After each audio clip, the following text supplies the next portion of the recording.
Oye, estaba viendo el listado de quienes postulan al Nobel de la Paz. El Papa Francisco, a pesar de que ya ha fallecido, claro, estas nominaciones comenzaron en los primeros meses de este año. El Papa Francisco, además de Donald Trump, el hombre más rico del mundo. La líder opositora venezolana María Corina Machado. Ahí yo se lo daría. Ahí yo, ¿sabes qué? Buen punto. Sí. María Corina Machado, que desde la clandestinidad, quedándose en Venezuela, incluso arriesgando su vida, sigue liderando esa oposición. Bueno, y muchos organismos internacionales, a veces en el último tiempo en los premios Nobel de la Paz no se han otorgado a una persona en específico, sino más bien a organizaciones que velan, por ejemplo, o que han hecho un trabajo arduo, por ejemplo, para desnuclearizar el mundo, etcétera. Bien, seguimos con Donald Trump y tiene que ver con las últimas informaciones que llegan desde Venezuela. Claro, porque efectivamente ha anunciado a través de su propia red social anoche, Donald Trump, hubo otro ataque. Estados Unidos, con su mega despliegue militar, naviero, hasta con un submarino de propulsión nuclear, han atacado otra lancha. La que estamos viendo ahí a continuación fue la del día viernes, que fue anunciado y mostrado este registro por el ministro de Guerra, Pete Hegseth, que da a conocer, dijo aquí había una alternativa. Claro, dicen que fue en aguas internacionales, aseguró que era una embarcación proveniente de Venezuela, aseguró que habían 4 ocupantes que tenían una cuantiosa cantidad de droga. Acto seguido, tú sabes, aquí no media palabra, nada. Es como una ejecución no, en vivo. Misil, y lo destruye por completo. Nada de andar, mire, los vamos a llevar a la justicia, no. Nada. Adiós. Normalmente, ¿qué se hace? Se interceptan, se toman detenidos, se hace un registro de la embarcación, etcétera, etcétera. Bueno, aquí no, aquí atacan inmediatamente. O sea, ven desde la altura, según ellos tienen esa capacidad de detectar que efectivamente llevan droga y le disparan. Entonces, esto se suma al de las últimas horas que ha sido anunciado por el presidente Donald Trump, que acaban de atacar también otras, por lo tanto ya llevan 5 lanchas según Estados Unidos, de narcotraficantes interceptadas y destruidas en el último tiempo, y aseguran que son narcolanchas vinculadas al régimen de Nicolás Maduro. Están evaluando una fase 2 ya. Pienso, no verán ni un escenario de peligro cuando Estados Unidos ha anunciado por todos los medios posibles que está ocupando el mar internacional Caribe, que va a ejecutar a cuanto narcoterrorista se le ocurra cruzar el mar Caribe. O sea, me parece como es raro, ¿no? Mira, es raro que con toda esa presencia norteamericana y con todo el aparataje comunicacional con el cual se ha difundido el mensaje de Donald Trump que va a matar al terrorista que pille, al narcoterrorista que pille en el mar, sigan apareciendo lanchones o lanchas llevando droga. Además, no sé cuánta droga puede caber en una lancha, porque finalmente es una lancha, ¿no? Sí, fíjate que he estado escuchando a varios analistas internacionales y sobre todo latinoamericanos, y apuntan que aquí Donald Trump no está buscando una caída del régimen de Nicolás Maduro. Efectivamente, es tan grave el problema de la droga en su país, que es la forma como lo está interceptando. ¿Qué es la fase 2? Porque dice, ya han fallecido 21 personas a raíz de los ataques de estos 5 lanchones que según Trump son narcotraficantes, narcoterroristas que portaban esa droga. Pues bien, ahora dice viene la fase terrestre. Y ¿Qué aquí significa eso? Esa es la gran pregunta. ¿Qué significa y ahí se activan las alertas. Dice que ahora ya está tan controlado, lo mismo que estabas diciendo tú, ¿qué va a pasar ahora? Porque está tan controlado el mar Caribe, también hay un pequeño despliegue, bastante menor, a pesar que mucho de lo que porque una fase terrestre en el Océano Pacífico, a pesar que ahí hay mucho tráfico también. Una fase terrestre implica necesariamente la ruptura de soberanía, la soberanía venezolana. Vamos a ir a Venezuela rápidamente, Fernando Tineo, a esta hora. Feliz Navidad, Fernando. Disculpa que te lo diga con una ironía, pero feliz Navidad. Próspero Año Nuevo, Fernando. Próspero Año Nuevo. Bueno, ustedes están celebrando la Navidad de aquí hasta diciembre, producto de una decisión del gobierno. que parece una anécdota, pero que no lo es, entendiendo que hoy día hay asuntos bastante importantes que están afectando no solamente al gobierno venezolano, sino que también a su gente. ¿Hay preocupación en Venezuela aún por la política de Trump de llevar adelante una ofensiva terrestre contra el narcotráfico en ese país? Sí, bueno, buenos días para ustedes, para toda la audiencia. En efecto, hay una alerta. El día de hoy, de hecho, se moviliza acá en la ciudad de Caracas el oficialismo. Van a ir hasta en marcha, por supuesto, con su gente. Van a ir hasta la sede de Naciones Unidas acá en Caracas para entregar un documento y tratar de que, este organismo multilateral medie ante el gobierno de Estados Unidos para preservar la paz. Es el mensaje que han dicho el día de hoy. De hecho, del lado este de la ciudad, que es de donde se van a movilizar y donde está la oficina de Naciones Unidas, bueno, ya empezaron a colocar tarimas el oficialismo, como de costumbre, para desde allí arengar a sus seguidores hasta llegar a la sede de Naciones Unidas acá en Caracas. Fernando, y en ese contexto, ¿por qué se habla? Ese despliegue terrestre hace alusión, dice, según informes que entrega la televisión norteamericana, NBC y otros, que podrían ingresar para bombardear específicamente bases donde operan los grupos de narcotraficantes, lo que Estados Unidos llama narcoterrorista. Es decir, no sería el objetivo, digamos, el régimen de Nicolás Maduro, sino más bien desarticular los grupos de narcotraficantes que operen o que sirvan de tránsito a esa droga proveniente de Colombia, ¿no? Bueno, sí, en efecto, eso fue lo que dejó entrever el presidente de Estados Unidos el día de ayer cuando decía que ahora viene una segunda fase y que en días anteriores también había dicho que viene una fase de ataques terrestres sin dar mayores detalles, ¿no? Y eso ya, bueno, sería un poco más grave, ¿no? Porque sería ya atacar dentro de Venezuela, ¿será? Es lo que uno puede imaginarse, porque bueno, no hay mayores detalles ni del presidente de Estados Unidos ni su departamento de guerra. Hay otra información del FBI, dice que están desmantelando la red de lavado de dinero que involucra a los hijos de Nicolás Maduro. Yo recuerdo perfectamente que está Junior, ¿verdad? Nicolás Maduro Guerra, pero habla de los hijos. Estamos entonces hablando de los hijastros, los hijos de Cilia Flores, que es su esposa, porque ella es casada 2 veces. Ella tuvo hijos con su primer matrimonio, ¿o no? ¿A qué hace alusión? Y, efectivamente, ¿qué red estaba formando parte del lavado de dinero estos hijos de Nicolás Maduro, según el FBI?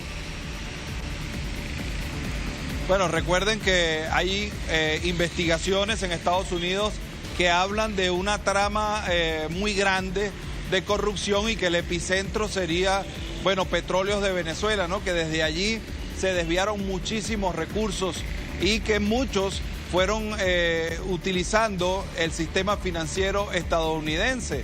Bueno, allí aparecen desde empresarios venezolanos hasta, según las investigaciones, familiares directos de la pareja presidencial. Recordemos que sobrinos de la pareja presidencial estuvieron detenidos en Estados Unidos, bueno, ligados, según las investigaciones de la Fiscalía estadounidense, a también una red de narcotráfico que después fueron liberados por el gobierno de Joe Biden y alguna negociación entre el gobierno de Joe Biden y Nicolás Maduro y también la liberación de estadounidenses que estaban detenidos acá en Venezuela.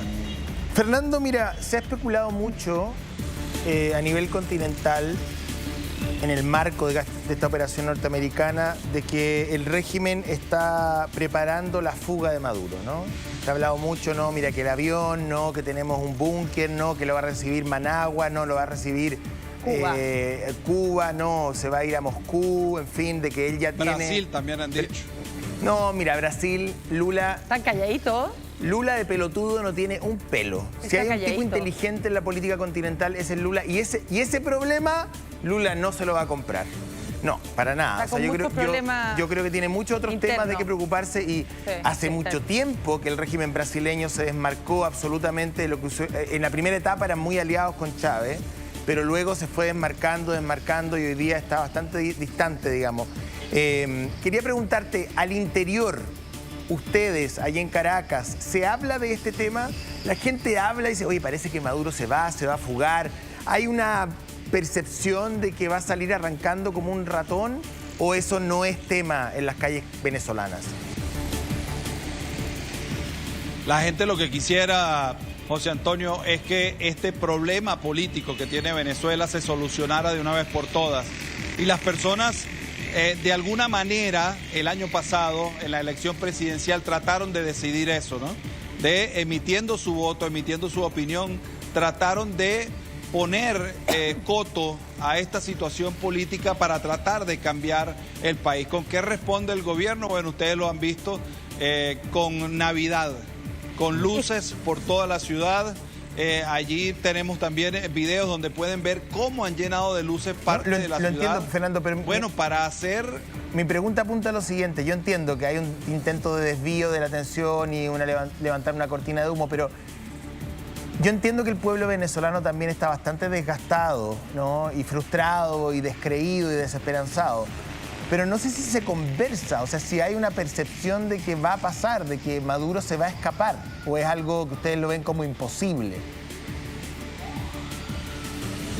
Bueno, no, cuando uno conversa con las personas dicen, las personas que adversan a Maduro, dicen que quisieran ver no solamente a Maduro, sino a muchas otras personas de su gobierno, quisieran verlos frente a un tribunal. Bueno, rindiendo cuentas, ¿no? De todo lo que ha pasado acá en Venezuela. Y por otro lado, ahí están las personas que lo defienden y dicen que van a tomar un arma y se van a ir al Mar Caribe a defender la tierra. Son las posiciones encontradas acá en Venezuela, pero por supuesto, la mayoría de las personas acá en Venezuela quisieran una solución, primero pacífica y luego, por supuesto, un cambio que en Venezuela se traduzca en mejoría económica y social. Bueno, esa transición pacífica, ese cambio fue la voz literalmente del pueblo venezolano en las pasadas elecciones del 2024, donde perdió Nicolás Maduro. Sin embargo, se produce este fraude y él se mantiene en el poder. Quiero hablar de esto paradojal, que para nosotros, y yo creo que para todo el mundo, le ha llamado mucho la atención la estrategia disuasiva que una vez más Nicolás Maduro hace con este tema de la Navidad. Una Navidad que comenzó el 1 de octubre, que se extenderá por 3 meses, con el objetivo de entregar algunas ayudas, juguetes para los niños, engalanar las principales ciudades de ese país. Mientras tanto, hay cientos y cientos de milicianos y de civiles, tanto hombres como mujeres, que están tomando las armas, están haciendo un adiestramiento militar con el objetivo de estar listos, preparados ante una inminente invasión o ataque de los Estados Unidos, sobre todo ahora cuando el gobierno de Trump dice que ahora van a empezar a hacerlo en forma terrestre, esto de interceptar al narcotraficante. Quisiera saber, ¿qué dice el pueblo venezolano cuando ve esto? ¿También lo toma con ironía como nosotros que lo vemos a la distancia? ¿O más bien aquellos que son afines al gobierno lo toman como una oportunidad para recibir ayuda? Porque es paradojal. Estamos celebrando la Navidad. Primero lo hicieron en esta ocasión por el despliegue de Estados Unidos. El año pasado porque hubo protestas masivas con fallecidos. Y en medio de esa escena del terror, tras el fraude electoral, también adelanta la Navidad. Y así lo ha hecho en varias ocasiones. ¿Cómo lo viven ustedes eso? ¿Con la misma ironía que lo tomamos nosotros? ¿O hay gente que realmente engancha con esta estrategia? No, para nada. Fíjense, ustedes veían las imágenes el 1 de octubre cuando se decretaba la Navidad, la imagen del helicoide, y en toda la ciudad uno puede ver el helicoide totalmente azul, con bombillos azules alrededor de todo el helicoide. Desde cualquier punto de la ciudad lo ves. Y para las personas fue una burla que se lanzaran cohetes desde un lugar señalado donde se cometen o donde se estarían cometiendo desde hace muchos años crímenes de lesa humanidad. Así es, las personas les cayó muy mal que desde este lugar, primero esa cantidad de luces que tiene el helicoide, y desde allí se lanzaron una cantidad de fuegos artificiales serían aproximadamente unos 10, 12 minutos de fuegos artificiales. Bueno, la gente dirá, bueno, para eso sí hay dinero, ¿no? Para comprar fuegos artificiales y colocarlos en ese lugar tan marcado acá en Venezuela. La gente no se come eso, la gente está en la calle haciendo su vida, pero de Navidad nada. No, de todas maneras, Una burla. hay una suerte de... Bueno, no es una... O sea, es una burla, pero ¿cómo se llama, digamos, desde el punto de vista del análisis político todo esto? Propaganda. Exacto. O sea, no hay Estrategia ninguna dictadura en el mundo, si esto es de manual, si lo que está haciendo Maduro y su gente no es algo que no haya pasado antes en la historia política mundial. O sea, las dictaduras de izquierda, derecha, centro y para adentro, digamos, funcionan todas de la misma manera. Todas de la misma manera. Con estrategias disuasivas. Con estrategias de propaganda. Por eso que hay que controlar los medios, que hay que hacer una ley de medios, de que hay que manejar la propiedad de los medios de comunicación, luego se hacen del Estado, se expropian, se controlan las redes sociales, en fin, o sea, se va construyendo una realidad manipulada, mañosa, por cierto, digamos, y además unívoca, o sea, que tiene una sola vía, donde el pueblo, digamos, no tiene una visión o sea, no tienen fuentes para poder, digamos, construir una opinión que no sea la del régimen. Entonces la propaganda funciona a todo nivel. Sí, también ¿sí? Yo creo, José Antonio. Sí, escucho. También yo creo, José Antonio, que es una manera de mostrar poder, ¿no? Cuando tú haces eso en un centro donde es señalado por el mundo que se cometen crímenes de lesa humanidad y tú lanzas desde allí fuegos artificiales, es como una manera de decirle yo tengo el control, yo tengo el poder. Sabes que ahí, para que la gente nos entienda, quienes nos ven y escuchan, el helicoide, tú puedes precisarlo más, es un enorme edificio que es icónico en la ciudad de Caracas, la capital de Venezuela, y que en ese helicoide se han detenido a los presos, sobre todo los presos políticos. Hay muchas denuncias de torturas y también de asesinato, como dices tú, de crímenes de lesa humanidad. Y han ocupado ese lugar para lanzar los fuegos artificiales, para celebrar la Navidad con anticipación. Por eso genera tanto rechazo, porque la finalidad del helicoide no era esa. Su construcción era para otra cosa, ¿no, Fernando? Sí, iba a ser el centro comercial más grande de Latinoamérica en su momento, en los años 50. Para eso estaba diseñado. Exacto. Y ahí lamentablemente es un centro de detención con denuncias de tortura y de crímenes de lesa humanidad. Por lo tanto, ese es el escenario. Ahí se siguen haciendo entonces una cosa en la Navidad, pero lo que está pasando en la calle, se siguen sumando civiles, hombres y mujeres para alistarse y recibir esa instrucción militar que nosotros vimos también tan atípica, incluso de personas de la tercera edad portando esos fusiles para estar preparados luego de este nuevo anuncio, la fase 2 por parte de los Estados Unidos, de que dice que ahora será un despliegue terrestre para poder combatir el narcotráfico. Miren, las personas que están enlistadas en la milicia, eso es un número finito, es un número limitado. Son las personas que realmente siguen a este gobierno y que de alguna manera reciben un sueldo o una ayuda en ese sentido. Que la población salió o va a salir masivamente a alistarse para ir a una guerra, eso no es así. El venezolano es muy pacífico de toda la vida, somos personas pacíficas. Y nos cuesta pensar que lleguemos a una situación como esa y el venezolano no va a acudir a eso. O sea, jamás se han reunido esos 4,5 millones, menos 8 millones que el mismo Nicolás Maduro había advertido, que ya se habían alistado 8 millones. Bueno, lo que pasa es que todas las cifras que vengan de Maduro, mira, son tan reales como las cifras que salían del INDEC cuando estaban los Kirchner en Argentina. O sea, son números al viento, pero en realidad el correlato en la realidad es bastante, digamos, distinto. Claro, no llega ni al millón. Por supuesto. Esta ofensiva de Trump ha elevado un poquito la esperanza y el ánimo del pueblo venezolano, ¿crees tú o no? Es que yo creo, José Antonio, que la esperanza siempre está, ¿no? A veces muy subyacente, a veces muy tras la cortina, ¿no?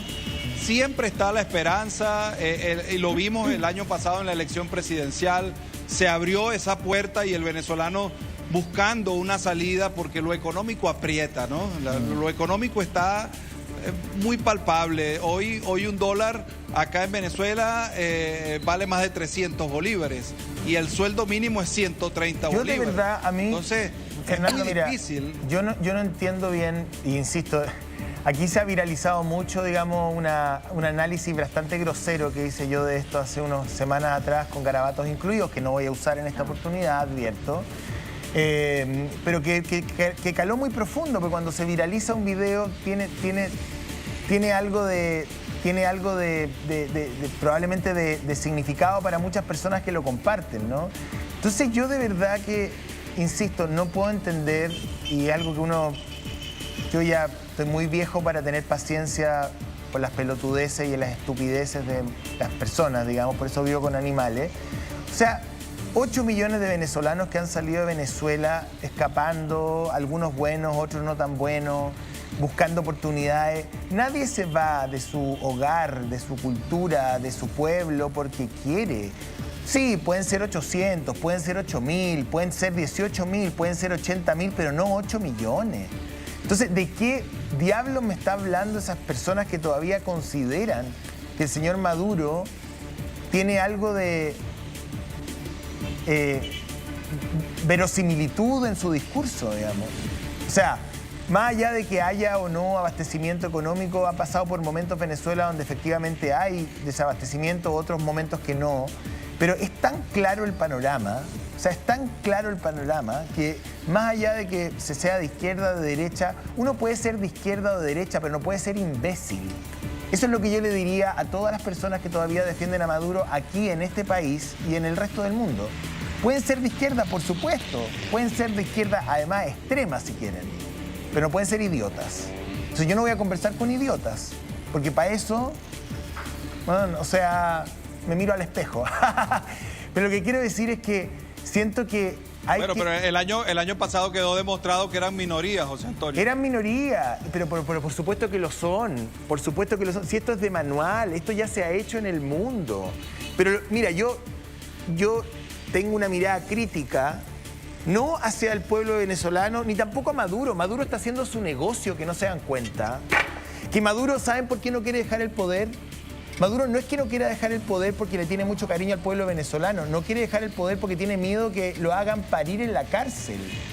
O sea, en algún momento estos regímenes son tan aislados y están en un ostracismo tan grande que el dictador lo que pide para salir no es plata, porque ya se la robó toda. No, ya está forrado. Evidentemente. Está forrado. Es inmunidad, porque saben que poniendo un pie fuera de Miraflores le van a caer las penas del infierno y con justa razón. Sí, pues. Es lo que se negoció también en Chile. ¿Ustedes creen que Pinochet no negoció lo mismo? Inmunidad. Ah, no, es que Pinochet entregó el poder, pero Pinochet negoció con la Concertación en ese momento.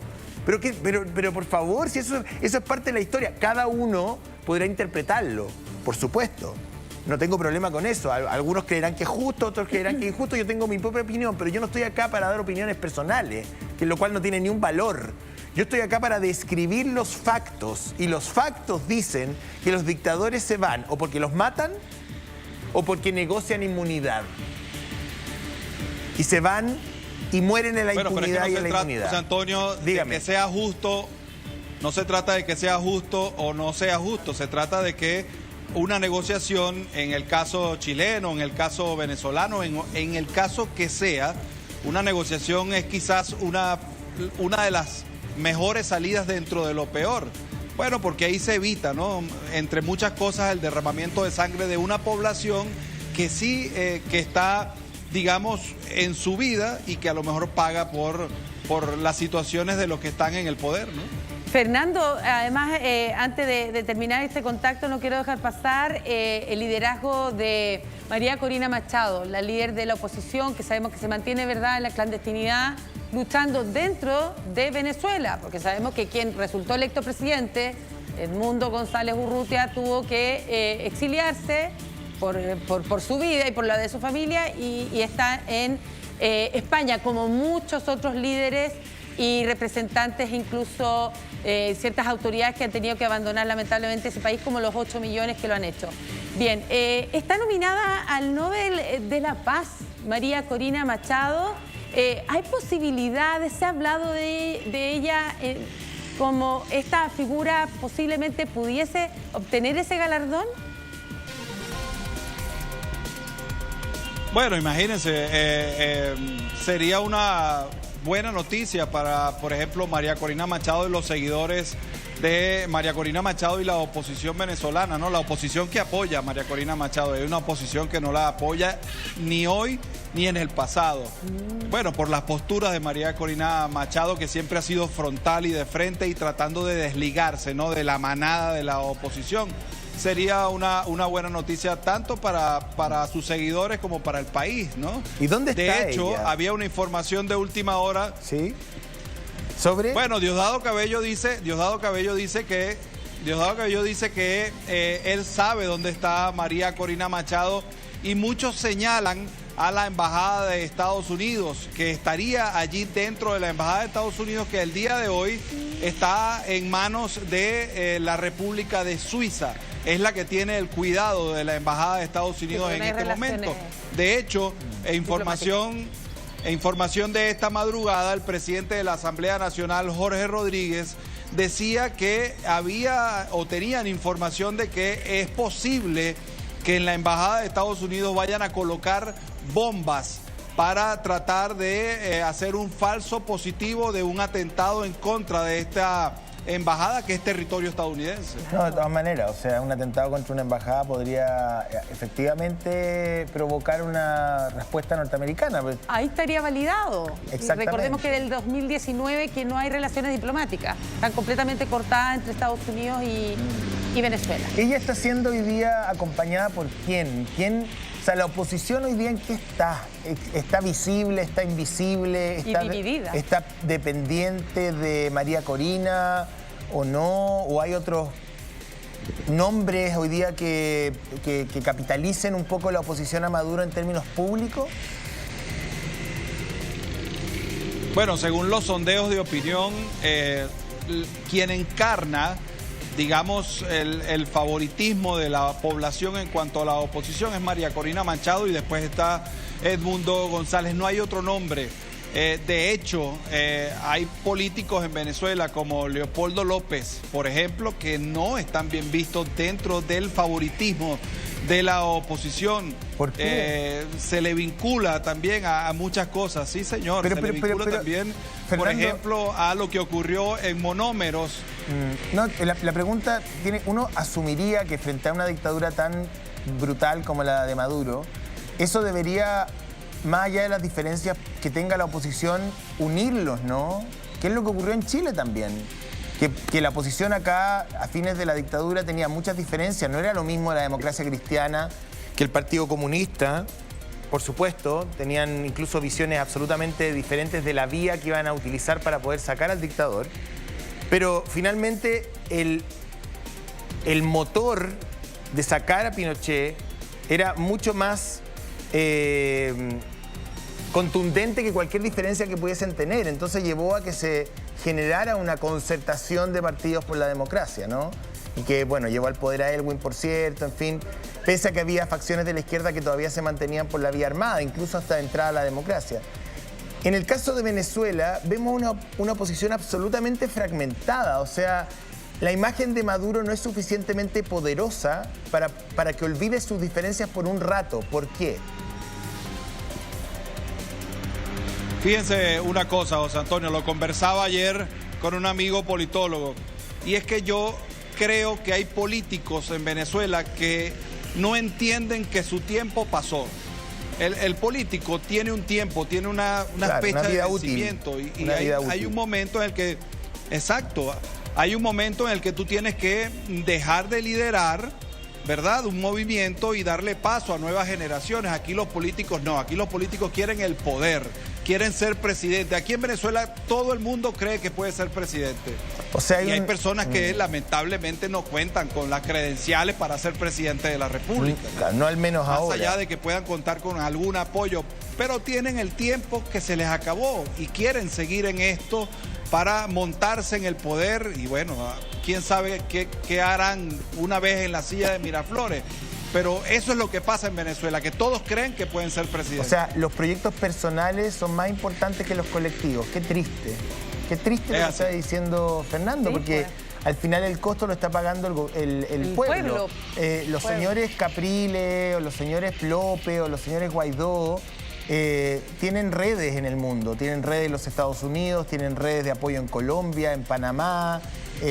Yo sé que enfrentan a un dictador brutal y sin contemplaciones, pero ellos mismos han conseguido apoyos internacionales que, yo no sé, Leopoldo López hasta donde yo sabía estaba viviendo en Madrid, no sé si estará de vuelta en Venezuela, pero el mismo Osvaldo Rosales, no sé si está en Madrid, Venezuela, claro, Osvaldo Rosales. ¿La mayoría está en España o en Miami? El exalcalde de Caracas que se llama... el exalcalde de Caracas, ayúdame. Ledesma. Antonio Ledesma, que también lo sacaron en pijama, ¿te acuerdas? Y parece que tampoco está en Miami. Entonces, claro, ellos tienen posibilidades, pero... Vive en Madrid. En Madrid, pero el ciudadano medio no tiene ni una opción. Ninguna opción y tiene que bancarse a Maduro aunque no le guste, digamos. ¿Dónde está Juan Guaidó? Estados Unidos, entiendo, Miami. En Estados Unidos. Ya, Sí, sí, sí. Y se desinflaron, fueron liderazgo en su momento, que también reconocido claro. por más de 50 países, también como presidente. Juan Guaidó apareció hace algunos días Ah, en la cancha Arthur Ashe, viendo el Open, el abierto de Estados Unidos. Genial, ves tú, genial. Entonces, está bien. A lo mejor, mira, él capituló, digamos, dijo ya, yo intenté hacerlo. Y además te voy a decir una cosa, ¿eh? Yo habiendo entrevistado a varios de ellos, a Guaidó, a Leopoldo López, a la mujer de Leopoldo López, yo fui a la casa de Leopoldo López, que fue, digamos, allanada por las fuerzas maduristas del Servicio Bolivariano de Inteligencia. ¿Te acuerdas que fuimos juntos, creo, no? por el SEBIN. Entró el SEBIN a la casa, nosotros la recorrimos, estaba su mujer ahí, en fin. Una casa espectacular, ¿eh? Debo decir. Son además una élite también. O sea, una élite muy bien relacionada, que no tiene mucha conexión con el pueblo venezolano. Es una élite, es un grupo... Yo no estoy diciendo que no hayan sufrido los embates de la dictadura ni la persecución de Chávez. Todos lo han sufrido. Por cierto que sí, pero toda la oposición, al menos lo visible que hemos visto, Leopoldo López, Osvaldo Rosales, Antonio Ledesma, Enrique Capriles, sumo y sigue, digamos, son personas que pertenecen a un grupo muy privilegiado, muy aristocrático, si lo quisiéramos llamar. Tienen vínculos con universidades internacionales, con embajadores. No es un líder popular. Eso es lo que ha faltado quizás un poco en Venezuela.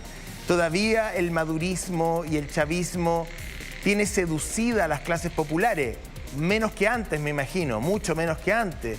Pero todavía no hay liderazgos que sean populares. No liderazgo sé si opositor que sea popular. No sé si tú coincides con ese análisis.